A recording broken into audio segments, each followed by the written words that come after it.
Hey y'all, it's me and I'm Trish and that is Yana, my granddaughter.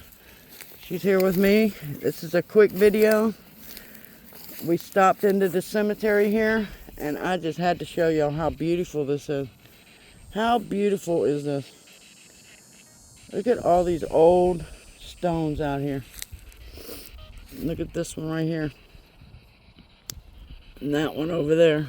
This is a pretty old cemetery. And let's turn it this way.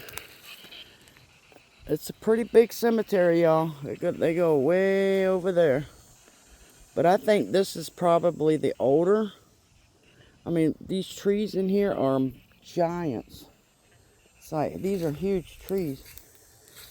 But anyway, let's get going here and read a few of these stones.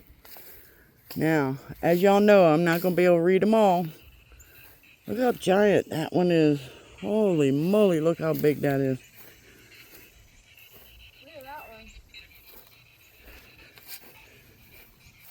Alright, she wants us to look at this one. Let's see what we're looking at here. Oh my goodness. Look at this, y'all. I don't know if I can read that, y'all, to be honest with you. I'll zoom it in and y'all let me know if you can read it. Because I can't make out none of it.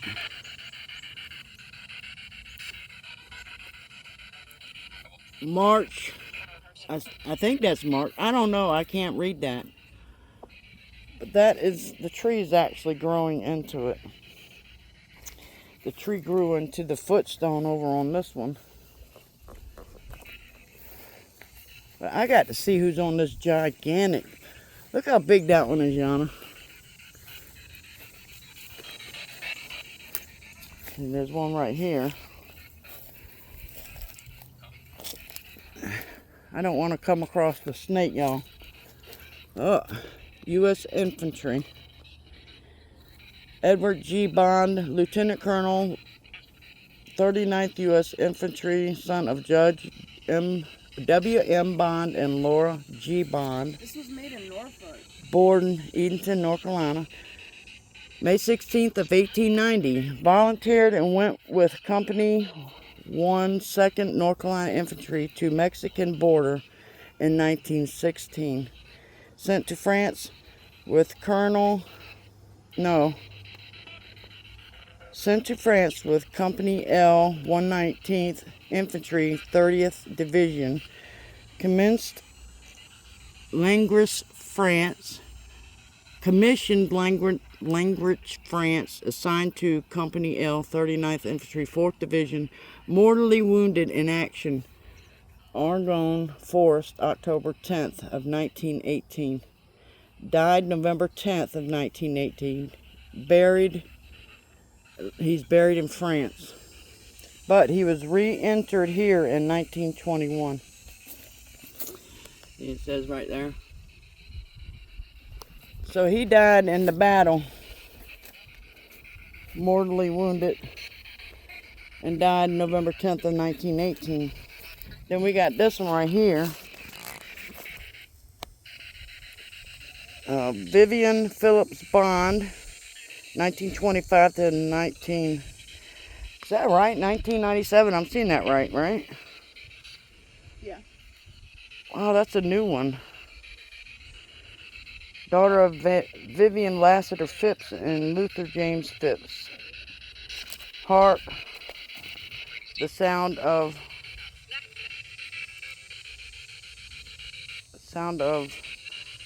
far heel voices. I don't know what that word is, y'all. But that's beautiful.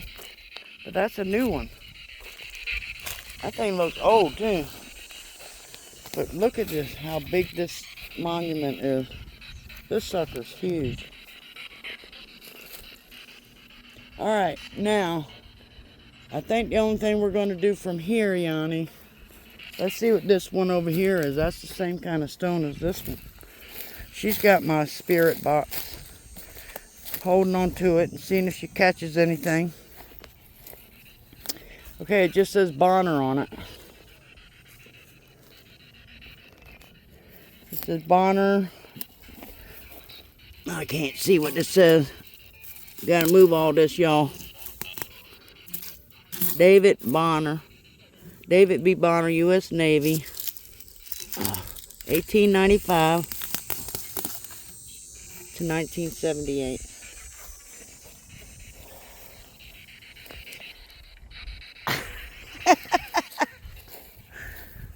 Okay, the only thing I'm going to go over here and look at is right over here where the rails are at. Let's see what the years on those are. Just watch for snakes, Yana, because right there's the waterway. You can see the bridge over here. So this is a big, it drops into the river. Wow, this is so sad. Look at that.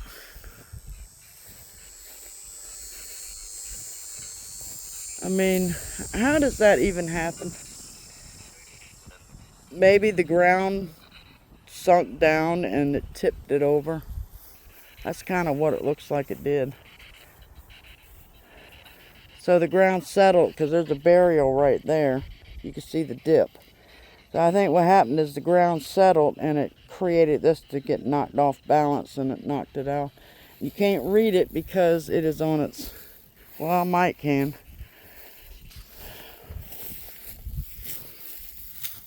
No, maybe not. Can't see it, y'all. You can see part of it. It says 1906. No, I can't really read that. Oh, well. And that one's knocked over. See that one?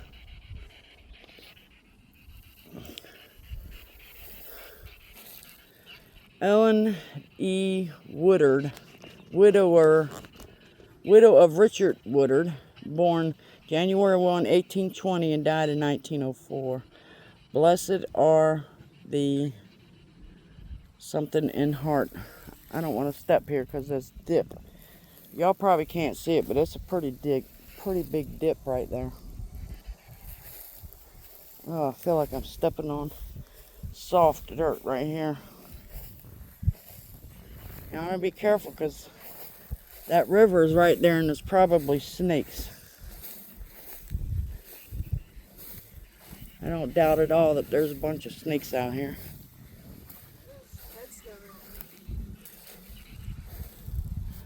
1939, 1897 for this one. Look at that big one behind this one. Look at the top. Isn't that pretty? You like that? Did they say they like that? Yeah. Which one? The one in the tree? This isn't a tombstone. This is like a sidewalk. Oh, you can't even read that one. It's either on this side and it's wore out, or it's on the other side and you can't see it. But there is one of them cross things that I don't know what these are. And we got that one that's knocked over.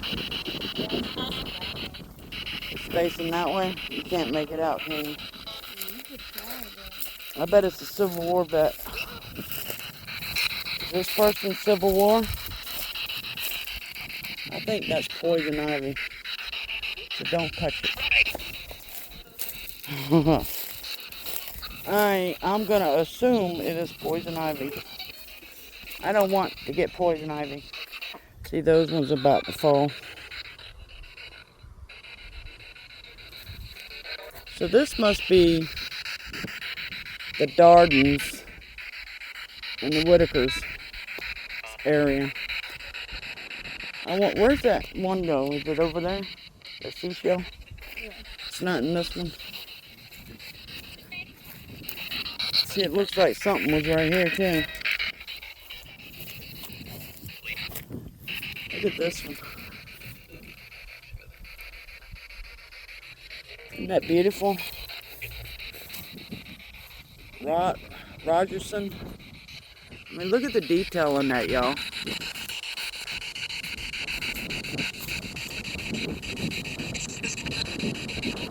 That's beautiful. It's marble. It says John L. Rogerson, born October 1, 1852, and died in July 1 of 1894. Blessed is he that understandeth the needy and poor, for he shall be delivered in the evil day. I don't even know what that's. I don't know. I don't know. This one looks old. Let's check this one. Ooh, these grounds feel terrible. Annie E. Rogerson, wife of W.T. Robertson, died April 20th, 1892, at age 54 years. Rest, dear mother, lie still in slumber, whilst holy angels guard thy bed. That was kind of cool. Did y'all like that? Is there any spirits here?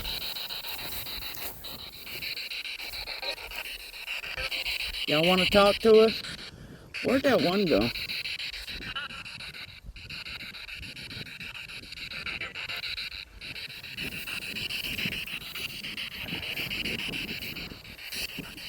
Y'all want to talk to us? Say hi.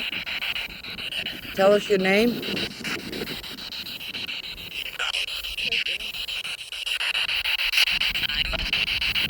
Oh, okay. Oh, look at this one. The top has been broke off.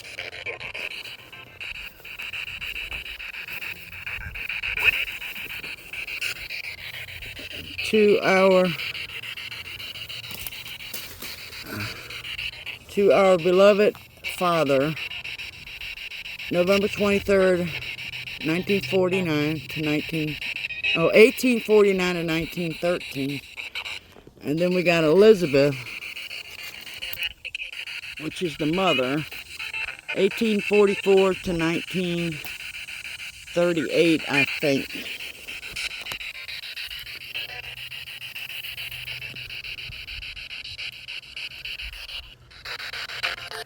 Coalfield. These are little footstones. Oh, these are babies. William Hewlin, son of William and Alice L. Heddernick, born August 12, 1884, and died October 23rd, 1886. And then we got son William Thomas, son of William and Alice J. Hederick, born September 12, 1882, and died in May of 1884. Wow. So that one died in 84. Then she had this one in 84, and it died in 86. Oh, wow. That's a new one. James Timothy White, A1C, U.S. Air Force, 1942 to 2021.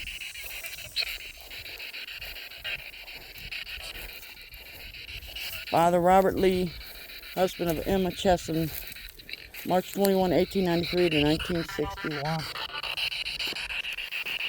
Is anybody here? Look at this one right here. This is a unique one.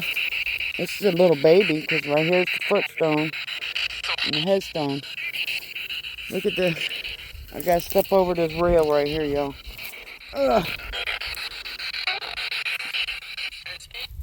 Let's set this down for a moment. And let's see what it says. Margaret, daughter of H.E. and M.B. Williams, May 29, 1900 to December 11, 1900. So from May to December. Here, looks like a little baby sleeping in a little seashell looking thing. That's beautiful. Beautiful. Look at this one. This one's weird. W.H. Edwards, born September of 1858 and died February of 1910 at rest. So look how it's That's kind of a weird shaped one. And here's an angel baby. It's another baby, y'all. I can't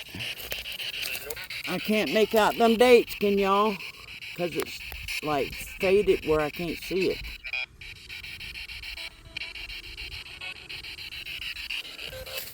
But it's a little one because there's the gray right here. Y'all can tell what date that was. Y'all can let me know if you don't mind. This one's kind of cool. That's another baby. I can't make it out, y'all. Let me know what it says. I think it says 1911. That was some weird noise. Deer going out.